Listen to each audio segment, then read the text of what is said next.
आई, तू tomato मिरची असं सजून ठेवलंस, काय बनवते तू आज?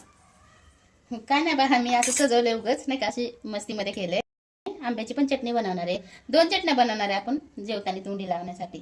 तर मग त्याच्यासाठी आहे ना, हिरवी मिरची घेतली, लसूण घेतलाय, टोमॅटो घेतल्यात, हिरवे टोमॅटो घेतल्यात आणि कैरी घेतली. या कैरीची आपण आहे ना वाटून चटणी करणार आहे.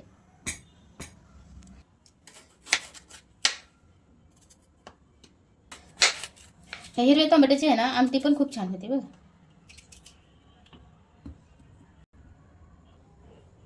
तेल टाकून घेऊयात तव्यात आणि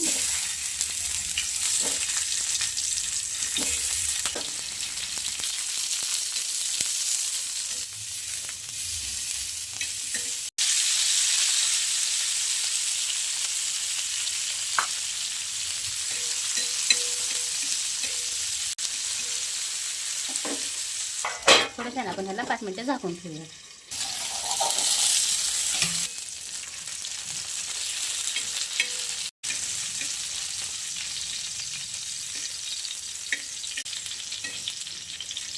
हे ना आता हे टोमॅटो काढून घेऊया.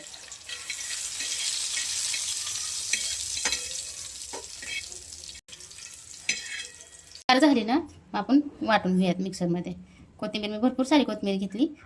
कोथिंबीरीने अजून चव वाढते त्याची नाही का.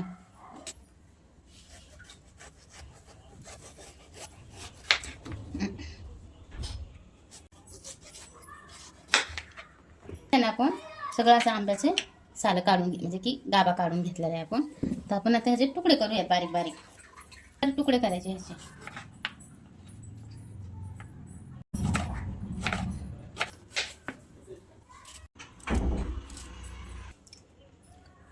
ह्याच्यात शेंगदाणे पण टाकणार आहे. शेंगदाणे असे टाकणार आहे आपण, भाजून नाही घ्यायचे शेंगदाणे. ह्याच्यात हिरवी मिरची कच्चीच टाकायची, लसूण कच्चा टाकायचा. याची काही म्हणजे कैरीची चटणी करतोय ना आपण, तर शेंगदाणे कच्चीच टाकायचे, त्यात लसूण पण कच्चाच टाकायचा आणि हिरवी मिरची पण कच्ची टाकायची. म्हणजे काय होतं, जास्त दिवस टिकती बी आणि चव पण चांगली येते. हे आम्ही लहान असताना आमच्या आई ना अशीच करून ठेवायची. ते आपलं कसं आता ही कैऱ्या मोठ्या आहेत ना, आमच्या गावी कसं झाडाच्या अशा छोट्या छोट्या कैऱ्या असायच्या आंबटवाल्या, त्या आंबट कैऱ्याची आमची आई चटणी बनवून ठेवायची. उन्हाची खूप म्हणजे नाही का मस्त वाटतं असं खायला उन्हाळ्यात. दर उन्हाळ्यात आहे ना आम्ही असं आमची आई बनवून ठेवायची नाही का अशी चटणी, मग आम्ही खायचो. उन्हाची मस्त वाटते खायला, उन्हाची ज्वारीची भाकर किंवा बाजरीची भाकर आणि अशी चटणी खूप छान लागते खायला, आंब्याची चटणी. तर आपण आहे ना ही पहिला आंबा वाटून घेऊया, म्हणजे ही कैरी वाटून घेऊयात आपण पहिला. गावाकडे ते आंबे म्हणायची सवय ना, आता आम्ही आंबेच म्हणतो, ह्याला कैरी म्हणतात तिकडे नाही का, कच्ची कैरी ना. ही पहिलं बारीक करून घेऊयात नाही का. ही कैरी आहे ना आपण बारीक तुकडे करून घेतलेली, ही पहिली बारीक करून घेऊयात आपण. हे जरा अर्ध काचं बारीक करून घेतलंय आपण, म्हणजे नाही का परत शेंगदाणे बरोबर मस्त बारीक होईल. त्याच्यात आहे ना आपण हिरवी मिरची टाकणार आहे, तुकडे करून टाकूयात आपण.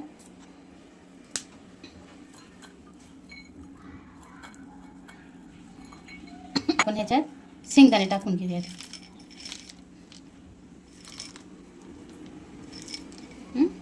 शेंगदाणे टाकून घेऊयात आपण आणि चवीपुरतं मीठ पण टाकून घेऊयात त्याच्यात आपण. बारीक करून आणूयात आपण हे अशी वाटून घ्यायची. तुम्ही हिला उकळात कुठली तरी चालते, पाट्यावर वाटली तरी पण चालते बरं का, पण ही मी मिक्सरमध्ये वाटली अशी नाही का. करून बघा एकदा, चटणी खूप छान लागते बघा खायला, अशी शेंगदाण्याची चटणी किंवा कैरीची चटणी.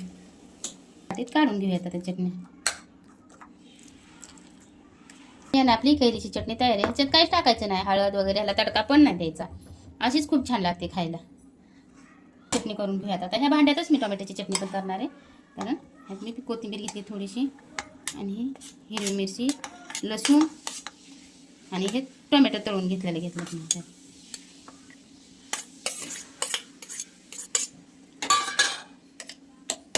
पण चवीपुरतं मीठ टाकून घेऊयात आपण. चटणीला पण उकळात कुठली तरी चालते बघा. ही चटणी करेल किंवा ह्याची आमटी केली तरी चालते, मी आमटी पण करू शकते ह्याच्या आता. आपण आहे ना वाटीत काढून घेऊयात.